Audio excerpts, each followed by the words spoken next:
Il guérit les maladies, ressuscite les morts. Il est puissant pour sauver. Il ne change pas. Dieu va faire des miracles. Des miracles, Dieu va faire encore.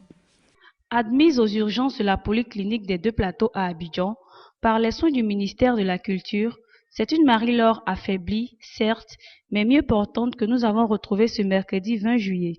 En effet, la semaine dernière, notre équipe de reportage alertée par l'état de santé délétère de l'artiste comédienne s'était rendue à son domicile pour s'enquérir de la situation et surtout révéler l'information à l'opinion nationale et internationale.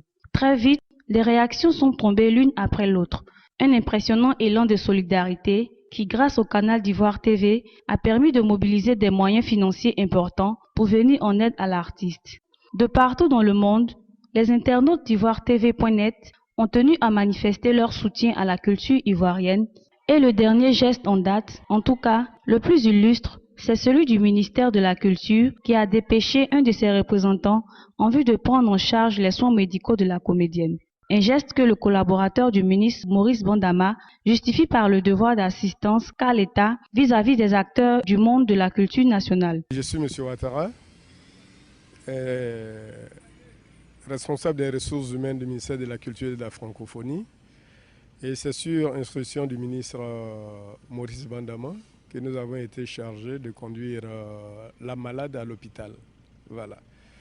Donc je crois que ces artistes ont égayé le peuple de Côte d'Ivoire et il va de soi que quand ils sont dans cette situation-là, que le pays sache se souvenir. Et je crois que c'est ce que le ministre Bandama Maurice a bien voulu faire en nous donnant des instructions pour la conduire ce matin à l'hôpital.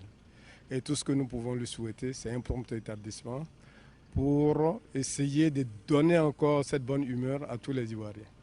Pour sa part, Marie-Laure n'a pas caché sa gratitude à l'égard de ses bienfaiteurs, en particulier Ivoire TV, qui promptement a su faire le geste qui sauve en allant à son chevet au quartier de Yopougon Nouveau Goudron, alors qu'elle s'y trouvait bien délaissée. Je remercie le Seigneur. Je remercie le Seigneur. Aujourd'hui, je suis vivant. C'est grâce à Dieu. C'est grâce à Dieu que je suis là aujourd'hui. Je lui dis merci de tout mon cœur. Vraiment, je remercie les gens de bonne volonté qui m'ont soutenu jusqu'à présent, qui continuent de me soutenir.